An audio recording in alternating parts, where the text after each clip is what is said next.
আজকের এই মোবারক জুমআতে এমন 5টি বিষয়ে কথা বলবো যে আমলগুলো করার মধ্য দিয়ে ইমানের স্বাদ পেয়ে নবীজি সাল্লাল্লাহু আলাইহি সাল্লামের সঙ্গে আমরা জান্নাতি হতে পারবো। পড়েন আল্লাহু আকবার। নবী সাল্লাল্লাহু আলাইহি সাল্লাম আমাদেরকে এত আদর করতেন, নবীজি সাল্লাল্লাহু আলাইহি সাল্লাম এত পরিমাণ ভালোবাসতেন, উম্মতের কথা মনে হলেই নবীজি কাঁদতেন। সেই কান্না কেমন ছিল? হাদিসের মধ্যে আসছে, আজিজুন কা আজিজিল মিরজাল, ফুটন্ত পানিগুলা টকবক করে ফুটলে যেভাবে ফুটতে থাকে, যেরকম আওয়াজ হতে থাকে, নবীজির ভিতর থেকে এইভাবে কান্নার আওয়াজগুলা বের হতো আর নবীজি কাঁদতে থাকতেন। সিজদার মধ্যে গিয়ে নবীজি কাঁদতেন। নামাজের তেলাওয়াতের ভিতরে উম্মতের কথা আসলেই নবীজি কাঁদতেন। উম্মতের কথা মনে হলেই নবীজি কাঁদতেন। নবীজি হাদিসের মধ্যে বলছেন, ওয়ালিকুল্লি নবীন দাওয়াতুম মুস্তাজাবা, সব নবীরা বিপদে পড়ে দোয়া করেছে, আল্লাহ রাব্বুল আলামিন নবীদের দোয়াগুলো কবুল করেছেন।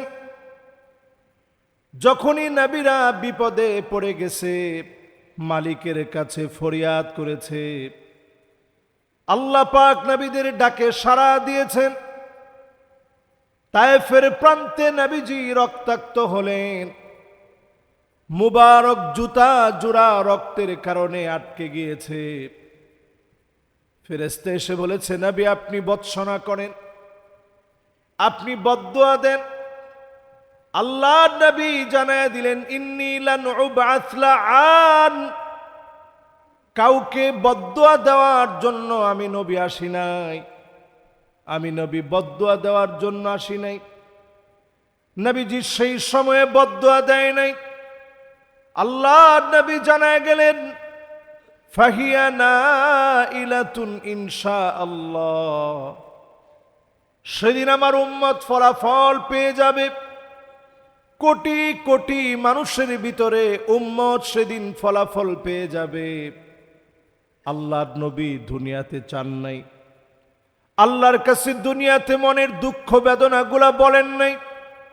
সেই দিন আল্লাহ রাব্বুল আলামিন নবীজিকে সুযোগ দিয়ে দিবেন, অসংখ্য উম্মতকে শাফাত করবে। নবীর শাফাতের কারণে যিনি মাফ করে দিবেন তিনি কে? অসংখ্য উম্মত সেদিন মাফ পেয়ে যাবে। নবীজি বলছেন, তবে কন্ডিশন হচ্ছে মান মাতা লা ইউশরিক বিল্লাহ, যে লোকটা মৃত্যুবরণ করলো শিরিক করে নাই, নবীর ওই উম্মত সেদিন নবীর কাছে দামি হবে। আল্লাহর কাছে নবীজি সেদিন তার জন্য সেদিন সুপারিশ করবে, আর ওই সুপারিশ পেয়ে উম্মতটা জান্নাতি হয়ে যাবে। সুবহানাল্লাহ। 5টা আমল আছে এমন, যে আমলগুলো সাহাবায়ে কেরাম নবীজির কাছ থেকে বিভিন্ন সময় জেনে জেনে নবীজির কাছে প্রশ্ন করার ভান করে জেনে নিয়েছেন। সাহাবায়ে কেরামের একটা আখলাক ছিল, প্রশ্ন করার ভান করে নবীজির কাছে যাইতেন, নিজের বিষয়টা উপস্থাপন করতেন, যাতে করে নিজের ইসলাহ হওয়াটা সহজ হয়। নবীজিও সাহাবায়ে কেরামের কন্ডিশনের উপরে আমলটা বাতলে দিতেন। সাহাবায়ে কেরামের মধ্যে একজন সাহাবী 11 বছর মাত্র বয়স, নবীজি সাল্লাল্লাহু আলাইহি সাল্লামের ওযুর পানি এনে দিয়েছেন। সাহাবীর নাম রাবিআহ। বলেন কি নাম? মাত্র 11 বছর বয়স, নবীজির ওযুর পানি এনে দিয়েছেন। যারা মদিনায় গেছেন আপনারা দেখবেন, একটা কূপ আছে, কূপটার নাম বিইরে গারস। নবীজি স্বপ্ন দেখলেন যে এই কূপটা নবীজির কূপ। নবীজি ঘুম থেকে উঠে এসে পানি নিলেন, দেখলেন সামান্য লুনা পানি, লবণযুক্ত পানি। সেখানে নবীজি থুতু মুবারক ছিটিয়ে দিলেন। আল্লাহ পাক ওই পানিটাকে মিষ্টি বানায় দিয়েছেন। সুবহানাল্লাহ। এই বিইরে গারসের পানি দিয়ে নবীজিকে গোসল করানো হয়েছে ইন্তেকালের পরে।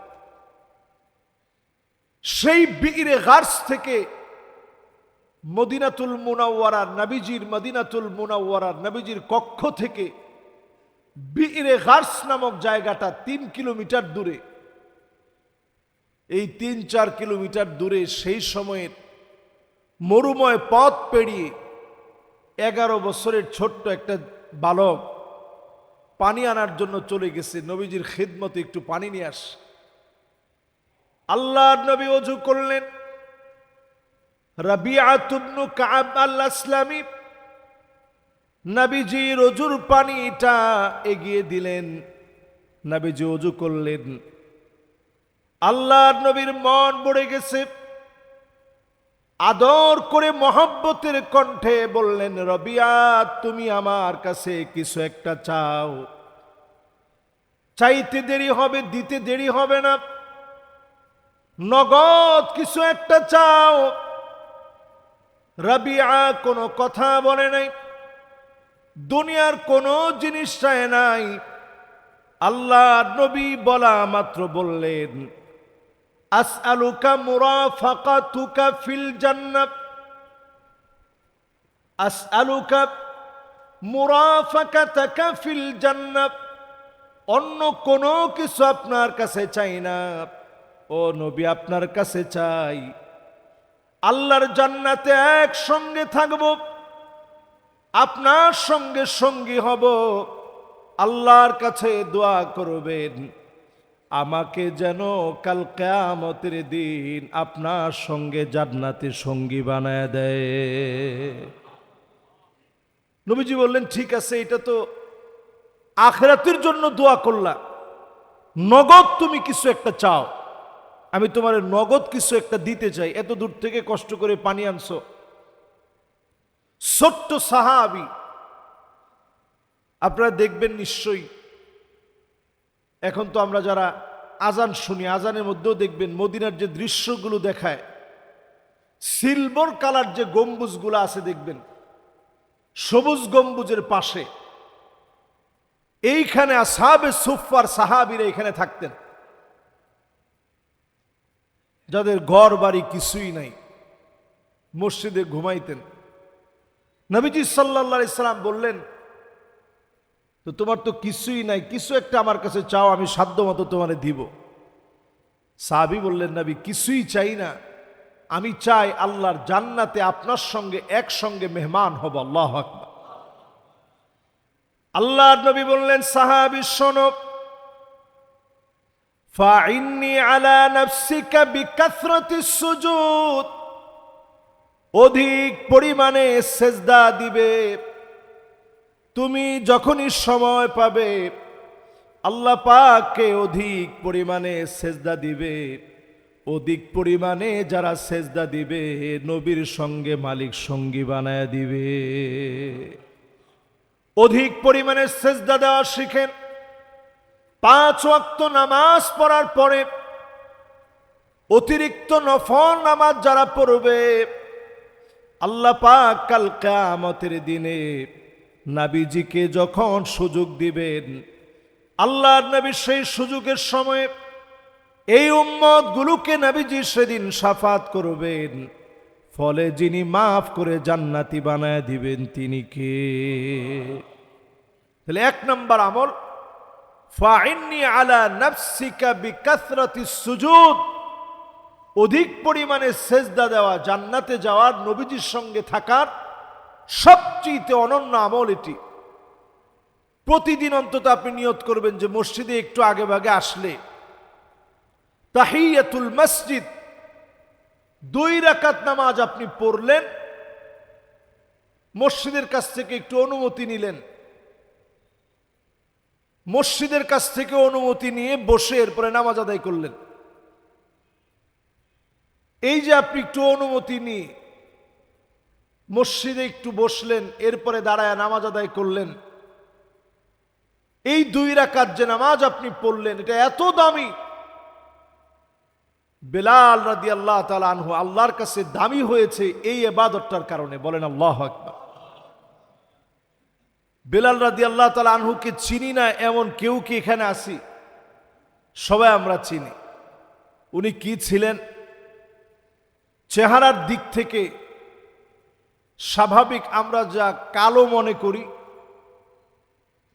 সেই রকম একজন কালো মানুষ ছিলেন, কিন্তু আল্লাহর কাছে কেমন দামি, আল্লাহর কাছে এমন দামি। হযরতে ওমরের মতো সাহাবী বলে, আবু বকর সাইয়্যিদুনা ওয়া আ'তাকা সাইয়্যিদানা ইয়ানি বিলাল। আবু বকর আমাদের একজন লিডার, আর তিনি আজাদ করছেন আরেকজন লিডারকে, তার নাম হযরতে বেলাল। জোরে কোন আল্লাহু আকবার। আল্লাহ দাম কত বাড়ায় দিস। এই জন্য অতিরিক্ত নফল নামাজ পড়া, আমরা তো ফরজই পড়ি না, অতিরিক্ত নফল নামাজ, সেটা দিনে আপনি 2 রাকাত পারেন 2 রাকাত। এখন আমরা ঘুমের অভ্যাস করছি 2টা, 2:30, 3টার সময় আমরা ঘুমাই। আমরা এই যে লম্বা সময় আমরা ব্যয় করি শুধু মোবাইলের পিছনে, ঘুমানোর আগে 10টা, 10:30টায়ও যদি আপনি ঘুমান, আপনি 2 রাকাত করে 4 রাকাত, 2 রাকাত 2 রাকাত 2 রাকাত করে যতটুকুন পারেন একটু পরে এরপরে ঘুমান। এই অতিরিক্ত নামাজের কারণে নবীজির সঙ্গে আল্লাহর জান্নাতে আপনি মেহমান হবেন। সুবহানাল্লাহ। 2 নম্বর আমল নবী সাল্লাল্লাহু আলাইহি সাল্লাম আমাদেরকে শিখিয়েছেন, আকসারুহুম আলাইয়া সালাত। অধিক পরিমাণে নবী করিম সাল্লাল্লাহু আলাইহি ওয়াসাল্লামের উপরে দরুদ শরীফ পড়বেন। জুমাবারে বেশি করে দরুদ পড়বেন। আকসারুহুম আলাইয়া সালাত, যেই লোকটা অধিক পরিমাণে দরুদ শরীফ পড়বে, নবীজির সবচাইতে কাছাকাছি আল্লাহ বাড়ি বানায়া দিবে। নবীজির কাছাকাছি যদি বাড়িটা আপনি নির্মাণ করতে চান আল্লাহর জান্নাতে, অধিক পরিমাণে দরুদ শরীফ পড়বেন।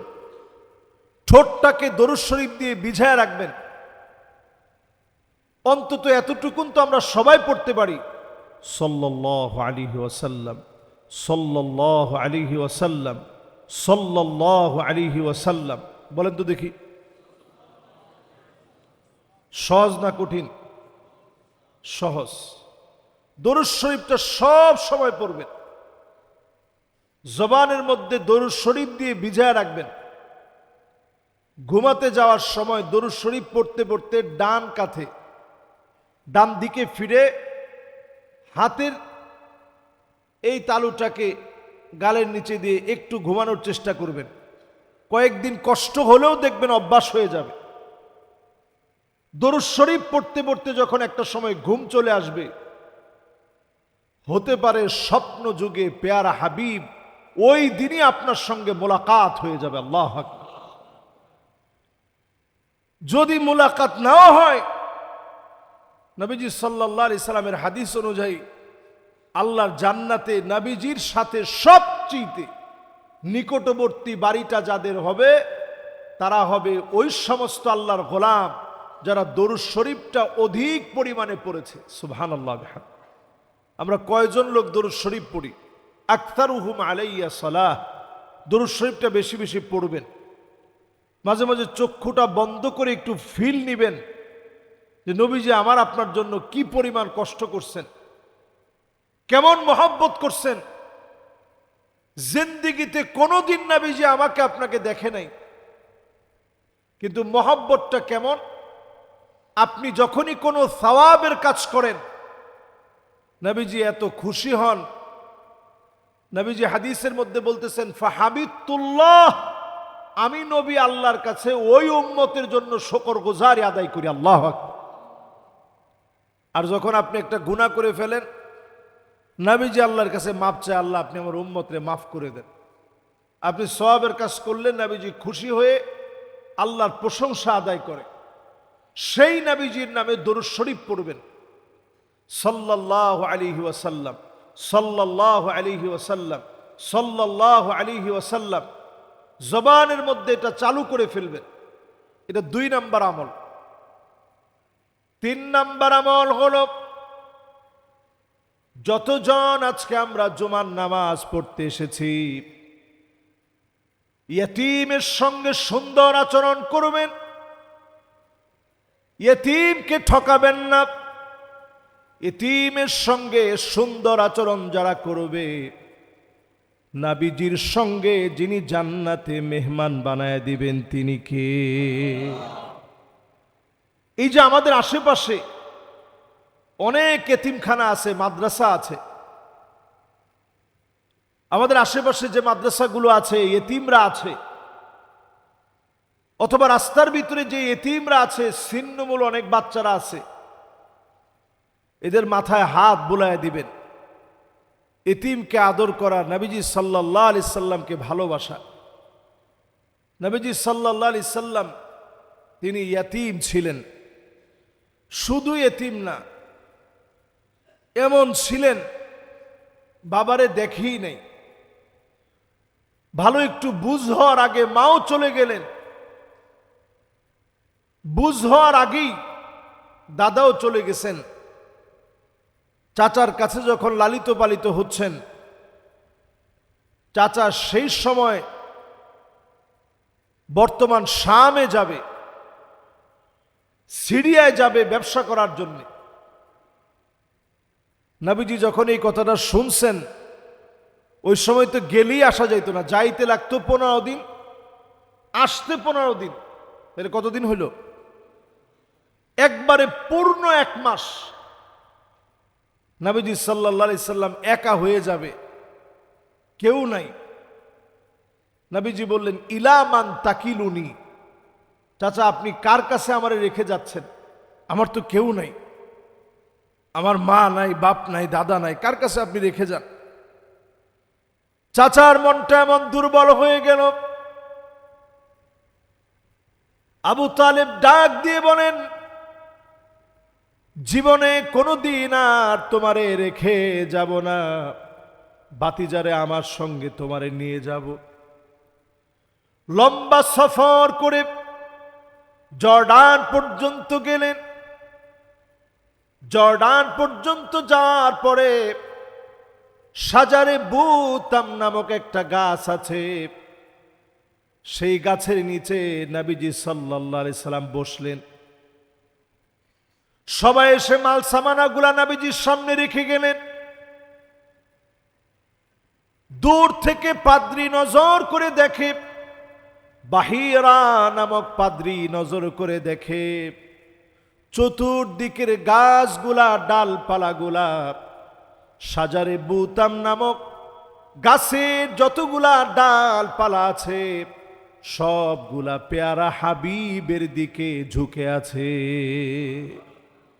তার বুঝতে আর বাকি নেই যেটা সাধারণ কোনো ছোট বাচ্চা না। তিনি ডাক দিয়ে বললেন, ইয়া মাশারা কুরাইশ, ইন্নী সনাতু লাকুম তাআমান ফাহদুরু কুল্লুকুম সগীরুকুম ওয়া কাবীরুকুম আবদুকুম ওয়া হুররুকুম। তোমাদের যতজন এখানে আসো সবাই আজকে আসবা, একজনও বাদ নেই। ছোট বড়, স্বাধীন পরাধীন, সবাই আজকে আমার একটু মেহমান হবা। তো আরবের লোকেরা চিন্তা করলো, কতবার ব্যবসা করতে গেলাম, জীবনে কোনোদিন সে ডাকে নাই, বাহিয়ারা আজকে কেন ডাকতেছে? সবাই যখন খানা খেতে গেছে, নবীজি ওই গাছের নিচে বিশ্রাম নিচ্ছেন। পাদ্রী একজন একজন করে সবার চেহারার দিকে তাকালেন। তাকায় দেখে যে মানুষটার জন্য তিনি আয়োজন করেছেন তিনি এই আয়োজনে আসে নাই। বললেন যে, কাউরে তোমরা কি বাদ রেখে আসছো? সবার মনে পড়ে গেছে, আহারে এতিম মানুষটাই তো বাদ রেখে গেছি। সবাই নবীজিরে নিয়ে গেছে, সবাই খাইতেছে একরকম, আমার নবী খাইতেছে আরেক রকম। বাহিরা এক নজরে আল্লাহর নবীর খাওয়ার দৃশ্য দেখতেছে, কি করে তিনি খান। খাওয়া শেষে বাহিরা প্রশ্ন করতেছে, আসআলুকা বিহাক্কিল লাতি ওয়াল উজ্জা। দুইটা মূর্তির নাম ধরে বলছে যে লাত এবং উজ্জা নামক মূর্তির কসম করে আমি তোমারে কয়েকটা প্রশ্ন করি। নবীজি বলছে, মূর্তির কসম করে প্রশ্ন করলে আমি উত্তর দিব না। এবার যখন ঠিকঠাক প্রশ্ন করছে, প্রশ্ন করার সঙ্গে সঙ্গে নবীজিরে জিজ্ঞাসা করছে, তোমার বাবা কে? নবীজির চোখটা ছলছলে হয়ে গেছে। চাচা পাশ থেকে এসে বলতেছে আমি তার বাপ। সঙ্গে সঙ্গে বাহিরা বলতেছে আমরুন মুস্তাহিল, এটা অসম্ভব, তার বাপ তো জীবিত থাকার কথা না। এরপরে নবীজির কাঁধ মুবারকের দিকে তাকিয়েছে, তাকায় দেখে কাযিররিল হাজালা, কবুতরের ডিমের মতো খতমে নবুয়তের সিলমোহর আমার নবীজির কাঁধ মুবারকের ভিতরে ছিল। বলেন আল্লাহু আকবার। এটা দেখার পরেই বাহিরা বলতেছে আমি যা দেখছি, বসরায় যদি এই মানুষটাকে নিয়ে যাওয়া হয়, তাকায় দেখে কাযিররিল হাজালা, কবুতরের ডিমের মতো খতমে নবুয়তের সিলমোহর আমার নবীজির কাঁধ মুবারকের ভিতরে ছিল। বলেন আল্লাহু আকবার। এটা দেখার পরেই বাহিরা বলতেছে আমি যা দেখছি, বসরায় যদি এই মানুষটাকে নিয়ে যাওয়া হয়, ইহুদিরা পেলে তাকে হত্যা করে ফেলবে, আপনি চলে যান। চাচা আবু তালেব একবারের জন্য ব্যবসার চিন্তা করে নাই, সব রেখে তিনি চলে আসছেন, একবার ব্যবসার কথা ভাবে নাই, সব রেখে বাতিজারি নিয়ে চলে আস। এতিমের প্রতি যদি মহব্বত আপনার দিলে থাকে, আল্লাহর নবীর সঙ্গে আল্লাহ পাক জান্নাতের মেহমান বানায় দিবে। আল্লাহু আকবার। এটা 2 নাম্বার। কয় নাম্বার? 3 নাম্বার। মাশাআল্লাহ। কয় নাম্বার? 3 নাম্বার। বাকি আছে আর 2টা। বাকি 2টার 4র্থ নাম্বার, যতজন আমার সামনে এই মুহূর্তে বসা আছেন, নবীজি সাল্লাল্লাহু আলাইহি ওয়াসাল্লামের উম্মত যারা যারা এখানে বসা, ছোট ছোট আমলের ভিতরে একটা আমল এত বেশি দামি, যে আমলের কারণে নবীজি সাল্লাল্লাহু আলাইহি সাল্লামের সঙ্গে সঙ্গী হবেন, সে আমল হচ্ছে এই। আল্লাহর হাবিব বলতেছেন আনতা মাআ মান আহবাবতা, তুমি যারে যত বেশি ভালোবাসবে তার সঙ্গে তোমার একত্রে থাকা হবে। বলেন আল্লাহু আকবার। এখন আপনি আমি নবীজিরে কতটুকুন ভালোবাসি, যার ভালোবাসার পরিধি বেশি হবে সে নবীজির সঙ্গে সঙ্গী হবে। ভালোবাসার পরিধি বাড়ানোর জন্য একটা একটা করে সুন্নত যেটা পান, জেনে শুনে ওই সুন্নতটা আমল করেন। আমাদের সমাজের ভিতরে অজু করার পরে মিসওয়াক করার প্রবণতা কম না বেশি? অথবা মিসওয়াক করে অজু করার প্রবণতা কম না বেশি? নাই বললেই চলে। একত্রে খানা খাওয়া, এটা যারা মেহনতের সাথী ভাইরা যারা আছেন, ওনারা আলহামদুলিল্লাহ একত্রে খানা খান, এক প্লেটে, বড় প্লেটে। দেখছেন আরব দেশেও এক প্লেটে খানা খায়, কিন্তু এই খানা খাওয়ার পরে তারা অপচয় করে, নষ্ট করলে ওইটা আর খায় না। কিন্তু মেহনতের সাথী যারা দেখবেন, তারা একত্রে যখন খানা খান, একটা দানাও তারা নষ্ট হতে দেয় না। নবীজি সাল্লাল্লাহু আলাইহি সাল্লামের আমলের ভিতরে একটা আমল ছিল একত্রে খানা খাওয়া। বাসায় অন্তত সন্তানদেরকে নিয়ে, স্ত্রীদেরকে নিয়ে যদি মাসে একবার পারেন, একবার হলেও এটা আমল করেন, একত্রে খানা খাওয়ার আমল। এতে করে মহব্বত বাড়বে। একত্রে খানা খাবেন। মিসওয়াকের মতো অনন্য আমল এখন আমরা ভুলে গেছি। নবীজি সাল্লাল্লাহু আলাইহি সাল্লামের প্রত্যেকটা কাজে একটা সৌন্দর্য ছিল। ছোটদেরকে দেখলে তিনি আদর করে সালাম দিতেন। হযরত আনাস রাদিয়াল্লাহু তাআলা আনহু 10টা বছর নবীজির খাদেম ছিলেন। নবীজি অপেক্ষা করে নাই আনাস কখন সালাম দিবে, আল্লাহর নবী আগে আগ বাড়ায় সালাম দিতেন। এই অনন্য আখলাকগুলো যদি জীবনে আপনি ধারণ করতে পারেন, নবীজি সাল্লাল্লাহু আলাইহি সাল্লামের সঙ্গে একত্রে আল্লাহর জান্নাতের মেহমান হবেন, একত্রে আল্লাহর জান্নাতের মেহমান হবেন, একত্রে আল্লাহর জান্নাতে থাকবেন। পড়েন আল্লাহু আকবার। তাহলে 1 নাম্বার আমলটা কি? অধিক পরিমাণে সেজদা দেওয়া। 2 নম্বর আমলটা কি? দরুদ শরীফ পড়া। 3 নম্বর আমল ইয়াতীমদের মাথায় হাত বুলায় দেওয়া। 4 নম্বর আমল নবীজির সুন্নতকে আঁকড়ে ধরা। যে যত বেশি নবীজির সুন্নত আঁকড়ে ধরবেন ভালোবাসার প্রমাণ হবে। যে যত বেশি নবীজির সুন্নাহ আঁকড়ে ধরবেন ভালোবাসার প্রমাণ হবে। এই প্রমাণের কারণে নবী করিম সাল্লাল্লাহু আলাইহি সাল্লামের সঙ্গে আল্লাহর জান্নাতে একসাথে একত্রে আল্লাহ তাআলা মেহমান বানায় দিবেন। সুবহানাল্লাহ। 5 নম্বরে নবীজির সঙ্গে সঙ্গী হবে যারা, এই সৌভাগ্যবান ব্যক্তি হচ্ছে আল্লাহর ওই গোলাম যে ব্যক্তি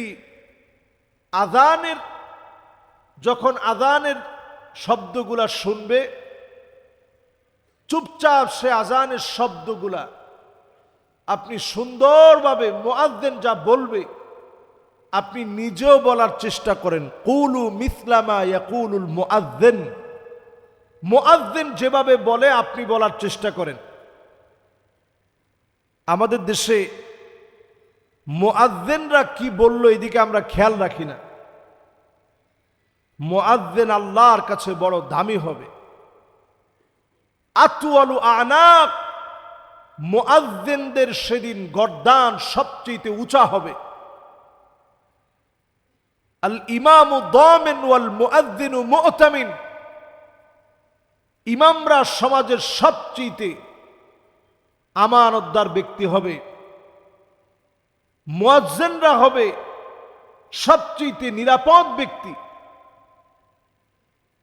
সেই মুয়াজ্জিনের আযান যখন আপনি শুনবেন আপনি অনুরূপ বলার চেষ্টা করেন। অনুরূপ বলার পর আযানের জবাবটা আপনি দেওয়ার চেষ্টা করেন। যদি আযানের জবাব আপনি দেন, নবীজি বলছেন হাল্লাত লাহু শাফাআতি, তার জন্য শাফাআত করা আমি নবীর জন্য আবশ্যক হয়ে যাবে। আল্লাহু আকবার। নবীজি সেদিন আপনাকে কাছে টেনে নেবেন। এই 5টি বিষয় আজকে থেকে, ছোট ছোট বিষয়, খুব বেশি বড় কঠিন বিষয় না, ছোট ছোট বিষয় আমল করার চেষ্টা করবেন। যত বেশি আমল করবেন সহি আমল, আপনি আল্লাহর কাছে দামি হবেন। সাহাবায়ে কেরাম একটা আমল পেলে কতটা গুরুত্ব দিয়ে ওই আমলটা নিতেন। একদিন নবীজি সাল্লাল্লাহু আলাইহি সাল্লাম নামাজ পড়াইলেন। নামাজ পড়ানোর পর আল্লাহর হাবিব বললেন, তোমাদের মধ্যে কে সে ব্যক্তি যে এমন কিছু বলছো, একটু হাত তুলো। তো নামাজের সময় কে কি বলছে কেউ হাত তুলতে চায় না। সাহাবায়ে কেরামের ভিতরে নবীজি আবার প্রশ্ন করলেন, কে তোমাদের ভিতরে কিছু একটা বলছো? নামাজের সময় কেউ হাত তুলেন না। একজন সাহাবী হাত তুলছে, ইয়া রাসূলুল্লাহ আমি বলছি। কি বলছো? ইয়া রাসূলুল্লাহ আমি নামাজ শুরু করার আগে বলছি আল্লাহু আকবার কাবীরা ওয়ালহামদুলিল্লাহি কাসীরা ওয়া সুবহানাল্লাহি বুকরাতাও ওয়া আসীলা। আবার পড়ছি আল্লাহু আকবার কাবীরা ওয়ালহামদুলিল্লাহি কাসীরা ওয়া সুবহানাল্লাহি বুকরাতাও ওয়া আসীলা। সহজ না কঠিন? এই 3টা বাক্য শুধু আমি অতিরিক্ত পড়ছি। আল্লাহু আকবার বলার আগে এই 3টা বাক্য পড়ে এরপর আল্লাহু আকবার বলে নামাজে দাঁড়াইছে। নবীজি শোনা মাত্র বললেন, আল্লাহ তোমার উপরে এত খুশি হয়ে গেছে, 7 আকাশ তার দরজাগুলো খুলে দিয়ে আল্লাহ পাক অজর ধারায় রহমত নাজিল করতেছে। সুবহানাল্লাহ। আব্দুল্লাহ বিন ওমর বলতেছেন, মা তারাকতু মুনযু সামিআতুন নবী সাল্লাল্লাহু আলাইহি সাল্লাম, যেই দিন আল্লাহর নবীর কণ্ঠ থেকে এই কথা শুনলাম জিন্দেগিতে আর কোনো দিনের জন্য আমলটা সারি নেই। সুবহানাল্লাহ বিহামদিহি। তাহলে আজকে থেকে যদি আমরা এই আমলটা শুরু করি, নামাজে আমি যখন দেখবেন অনেকে মনে মনে চিন্তা করেন যে হুজুর এটা আরবি কেন বলে, দেখবেন আমি নামাজ শুরু করার আগে বলি সাউ সুফুফাকুম, আপনারা যারা উমরা করতে গেছেন অথবা হজে গেছেন, দেখবেন সব নামাজের সময় এই শব্দটা বলা হয়, সাউ সুফুফাকুম, মানে কাতার সোজা করেন। ইস্তাউ ইয়ারহামুকুমুল্লাহ, কাতার সোজা করেন, আল্লাহ আপনাদের উপরে রহম নাজিল করবে। হযরত ওমর রাদিয়াল্লাহু তাআলা আনহু একটা বেত সামনে রাখতেন এবং তিনি নামাজের কাতার সোজা হয়েছে কিনা এটা দেখতেন এবং তিনি উচ্চ কণ্ঠে বলতেন, সাউ সুফুফাকুম ফাইন্না তাসওয়িয়াতাস সুফুফ মিন ইকামাতিস সালাহ। এই কাতার সোজা করা হচ্ছে নামাজের অংশ, যদি এটা সোজা না হয় নামাজ হবে না। তাহলে এটার গুরুত্ব কম না বেশি? এই জন্য এটা আমি আরবিতে বলি, মানে ওই আমলটা এখনো জারি থাকুক যে আমলটা সাহাবায়ে কেরাম করছেন। আজকে থেকে তো আপনাদের আর কোনো কনফিউজড নাই এই বিষয়ে। এটা কেন আরবিতে বলি, এই জন্য বলি। এরপরে আসেন, ছোট্ট যে তিনটা বাক্য বললাম অনেকেরই মুখস্থ আছে, আল্লাহু আকবার কাবীরা, এটা আলহামদুলিল্লাহ আমাদের এই মসজিদে যারা নামাজ পড়েন ম্যাক্সিমামের এটা মুখস্থ আছে। আলহামদুলিল্লাহি কাসীরা, 3 নাম্বার ওয়া সুবহানাল্লাহি বুকরাতাও ওয়া আসীলা।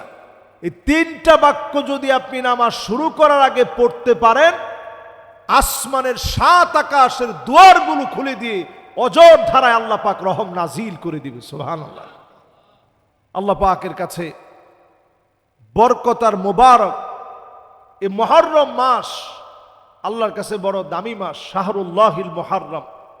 এই মাসে আমলি জীবন যাপনের মধ্য দিয়ে নবীজি সাল্লাল্লাহু আলাইহি সাল্লামের সত্যিকারের উম্মত হওয়ার তৌফিক আল্লাহ পাক আমাদেরকে দান করে দিক, পড়েন আমিন। যতগুলো কথা বললাম আল্লাহ রাব্বুল আলামিন প্রত্যেকটা কথার নুকসানিয়াতগুলো, ভুল ত্রুটিগুলো আল্লাহ তাআলা মাফ করুক, সঠিক কথাগুলো আমল করার তৌফিক আল্লাহ তাআলা দান করে দিক, পড়েন আমিন। যারা আমরা সুন্নাহ